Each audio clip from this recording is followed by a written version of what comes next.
Méditation du 6 septembre. Quand il faut dire non, dites simplement oui si c'est oui, non si c'est non. Tous les serments qu'on y ajoute viennent du diable. Matthieu 5, le verset 37 dans la version Semeur. Les enfants sont intuitifs et savent quand et comment affaiblir la volonté de leurs parents. Ils savent quand nous disons non. Avec fermeté et détermination, ils savent que nous prononçons un non hésitant et peu assuré. Mon premier conseil pour vous ce matin serait de ne jamais céder après avoir dit non. Souvenons-nous que les limites raisonnables alimentent chez les enfants une sensation de sécurité. Quand nous répondons à leur chantage émotionnel et leur permettons de faire plier notre volonté, notre parole perd de sa force et ils deviennent manipulateurs. C'est pourquoi, avant de refuser ou d'accepter quelque chose, nous devons non pas prendre le temps de réfléchir et donc de ne pas réagir, mais agir par principe et non par impulsion. Dire non de façon distraite peut nous amener à prendre des décisions hâtives et à faire ensuite marche arrière,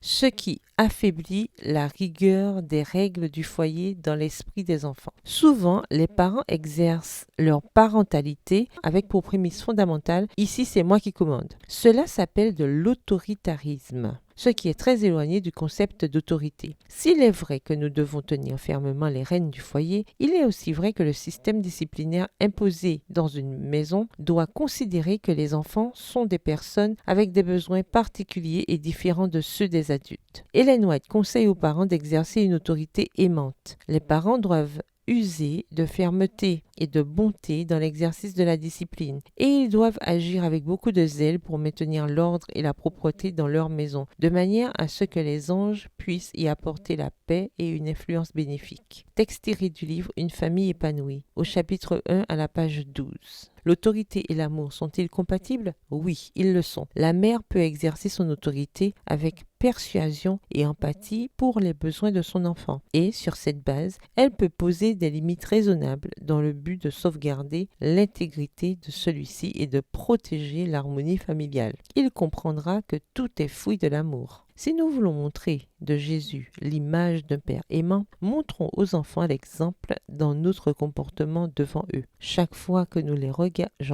chaque fois que vous les regardez, souvenez-vous qu'ils appartiennent à Dieu et qu'il vous faudra rendre des comptes à leur sujet. Bonne journée, que l'Éternel vous bénisse.